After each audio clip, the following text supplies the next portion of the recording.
Hello, my name is Oscar Faulkner, and today I'm joined by Stephen Farrelly, Global Lead Pharma and Healthcare for ING. Hi, Stephen. Hey, Oscar. What structural tailwinds are affecting European pharma sector? A big conversation, a big topic this week and over the last couple of months is the position of the European pharma sector. I think there's a huge question mark over the role the EU has to play, particularly given the resilience of the US pharma sector off the back of the White House disruption, let's say, over the past year and a half in particular, but also the rise of China.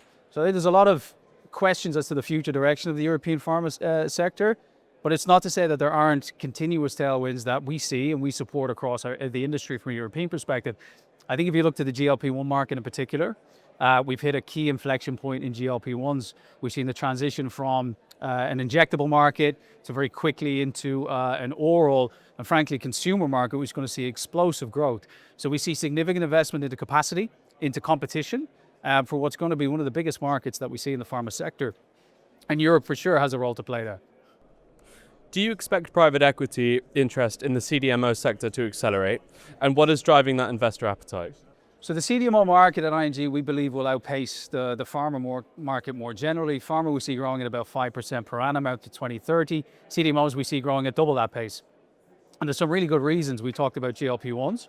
The simple fact of the matter is partnership in pharma manufacturing is a really, really important role for CDMOs in particular to play. Capacity demands are rising. There's an efficiency question as pharma companies seek to redeploy their capital into more perhaps impactful R&D investment. That means the CDMO market as a partnership to the biopharma industry is growing in importance. As we see increased demand for pharma, take GLP-1 as an example, we need to see more capacity built through these partnership models such as CDMOs, and that's continuing to drive significant top-line growth and the necessity for partnerships with CDMOs. So that drives investor appetite at a multiple of levels, from the private space all the way through to the listed space. And private equity, given their scale appetite, given the opportunities that they have to invest in these tailwinds, that's an area where they can, at a relevant EV entry point, play a role. So we're seeing significant capital investment into private equity or into CDMO from private equity. We expect that to continue. And that's across all three regions, frankly. Across the US, where we're seeing it as a result of the tariff implications or the threat of tariffs. Across Europe, given the tailwinds that we've mentioned, in particular due to the GLP-1 market.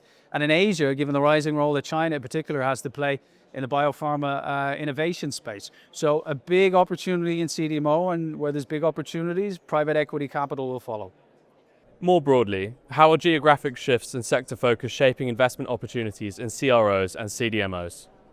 I think if you look at internationally the pharma sector across three distinct regions, we look at a rising China, we look at question marks over Europe, and we look at what the Trump administration has done to really disrupt the status quo from a US perspective.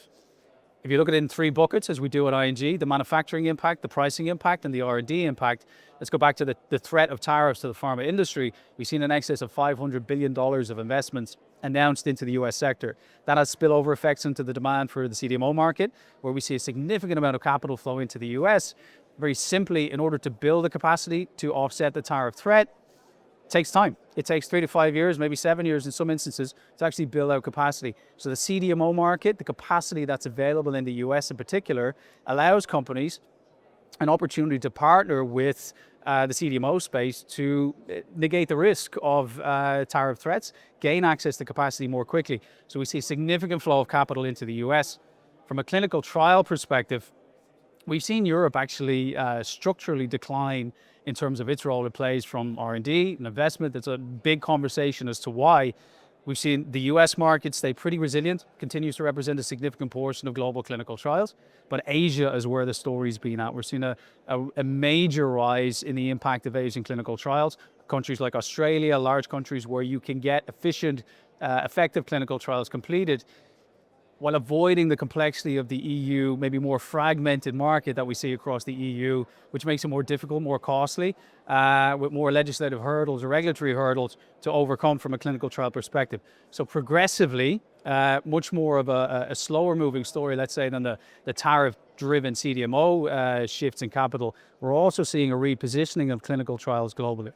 Stephen, thank you very much.